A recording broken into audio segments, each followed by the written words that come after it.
తెలంగాణలో అతిపెద్ద గుడి ఈ ప్రాంతంలో ఆరాధ్య దైవమైనటువంటి మన యాదగిరి నరసన్న సాక్షిగా తెలంగాణ నిరుద్యోగులకు 30,000 మంది నిరుద్యోగులకు అన్యాయం చేస్తున్నారు ప్రస్తుతం ఉన్న రేవంత్ రెడ్డి ప్రభుత్వం. ఎస్ఐపిసి నియామకాలకు సంబంధించినటువంటిది యాదాద్రి జిల్లాకు ఒక్క పోస్టు, కనీసం ఒక్క పోస్టు తెలంగాణ ప్రజలకు చెప్పదలుచుకున్నా, ఒక్క పోస్ట్ అన్న నరసింహస్వామి దగ్గర కనీసం అక్కడ లట్టు పట్టుకోనో తుపాకి పట్టుకొని నిండబట్టి అర్హత ఎవరికి లేదా అని చెప్పని యాదాద్రి భువనగిరిలో ఉన్నటువంటి నిరుద్యోగ యువకులు మొత్తం లైబ్రరీ స్టూడెంట్స్ వీళ్ళంతా అడుగుతున్నారు.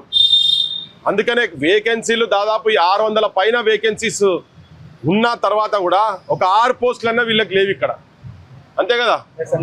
మీరు ఇంతకుముందు ఇప్పటిదాకా చూపించేది అదే కదా.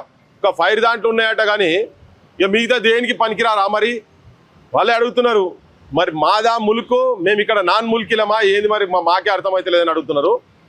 నేను కాంగ్రెస్ వాళ్ళకు లోకల్ ఎమ్మెల్యే కావచ్చు, ఈ జిల్లాలో ఉన్నటువంటి యాదాద్రి భువనగిరి జిల్లాకు దాదాపు ఎంత మొత్తం అందరు కలిసి ఒక ఐదుగురు వెళ్తారు లేవులు, ఎమ్మెల్యేలు ఎమ్మెల్సీలు కలిపి ఇక్కడ వాళ్ళు. మీరందరికీ మేమందరి మీద బాధ్యత ఉన్నది.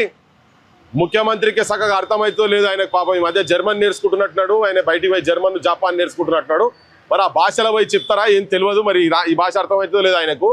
పోయి ఆయన దగ్గర కూర్చోబెట్టుకొని చెప్పండి ఈ జిల్లాకు అన్యాయం జరుగుతున్నది, పోస్టులు ఎక్కువ పెంచి ఈ జిల్లాలో ఉన్నటువంటి 600 పోస్టులకు 600 పోస్టులు ఈ లోకల్లోకి రావాలి, లేకపోతే ఈ ముల్కులనే వీళ్ళు నాన్ ముల్కీలు అయిపోయినరు.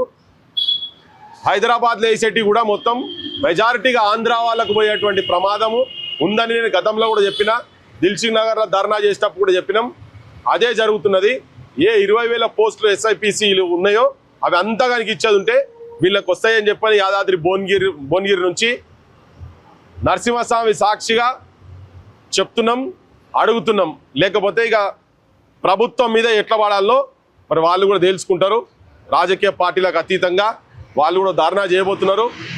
కనుక ఎమ్మెల్యేలు ఇక్కడ ఉన్న ఎమ్మెల్యేలు కావచ్చు, ఉమ్మడి నల్గొండ జిల్లా ఉన్నటువంటి మంత్రులు కావచ్చు, ఇక్కడ ఏంది జిల్లాకి వెళ్ళి 2 ఉన్నారు, ఇంకో ఆయన మంత్రి కావాలని తాతాలాడుతున్నాడు కదా. తన ఎంపీలు బాగా ముఖ్యమంత్రికి బాగా దగ్గర ఉంటారు కదా, ఎంపీ ఒక ఆయన ఇక్కడ ఆయన ఎంపీ బాగా దగ్గర అని చెప్పుకుంటాడు కదా. మరి పోయి ఆ 600 పోస్టులు పట్టుకొస్తావా లేదా అనేది యువకులు ఇక్కడ నుంచి అడుగుతారు, అంతే కదా. చలో జై తెలంగాణ, జై తెలంగాణ, జై తెలంగాణ.